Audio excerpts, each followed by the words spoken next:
Voilà, c'est donc ici dans notre espace lounge que nous allons voir la deuxième mi-temps du match opposant l'Irlande du Nord à la Suisse, que la Suisse va gagner donc, après la conférence qui va avoir lieu dans la salle du haut, la salle de culte de notre église. Ça peut paraître surprenant, pourquoi ce choix?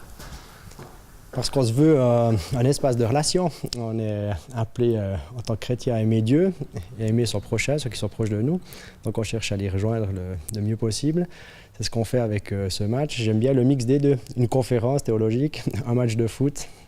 Ça se goupille bien, c'est intéressant. Donc voilà, on se réjouit de vivre ce moment-là jeudi soir. Une première pour l'église évangélique La Fraternelle à Nyon qui marque d'ailleurs le coup d'envoi d'une série d'événements pour célébrer la rénovation du bâtiment.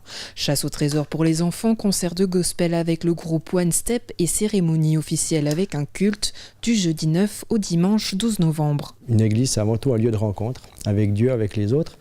Et là, avec un espace café, lounge, où on essaiera de développer la convivialité, il me semblait que c'était une bonne manière d'y parvenir. Est-ce que toutes ces activités, c'est une façon finalement d'attirer des gens à l'église? Non, je crois que c'est plutôt l'inverse.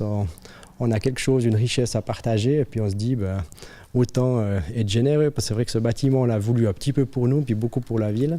C'est une manière pour nous d'être impliqués dans la société, apporter un message d'amour, un message d'espoir. Et puis c'est vraiment un moment de partage intense et qu'on peut vivre devant Dieu. C'est peut-être ce qui fait la différence avec d'autres groupes sociaux. On a la chance d'avoir une relation vivante avec Dieu. Puis finalement, tout ce que l'on y fait ici, on prie, on écoute la parole, mais c'est avant tout des éléments qui nous mettent en relation avec Dieu. Un langage, pour revenir, qui ressemble finalement au foot. On dit on vient avec ses forces, ses faiblesses, on y prie, on y pleure. Exactement, ouais. Le foot peut être une métaphore de la vie. D'ailleurs, il n'y a pas plus tard qu'il y a 2 semaines, j'ai pris un extrait du FC Barcelone pour montrer que le jeu en mouvement pouvait inspirer aussi la vie d'église, parce que nous sommes appelés à être en mouvement, en rencontre les uns avec les autres. Et puis, si on est statique, c'est un poil plus compliqué d'être pertinent pour le monde qui nous entoure, qui va finalement assez vite. David Rosset, dernière question, mais rien à voir. Est-ce que la moustache que vous portez a un lien avec Movember? Aucun lien, non. La moustache est très cyclique chez moi, donc ça dépend plutôt de mon envie de me raser ou pas.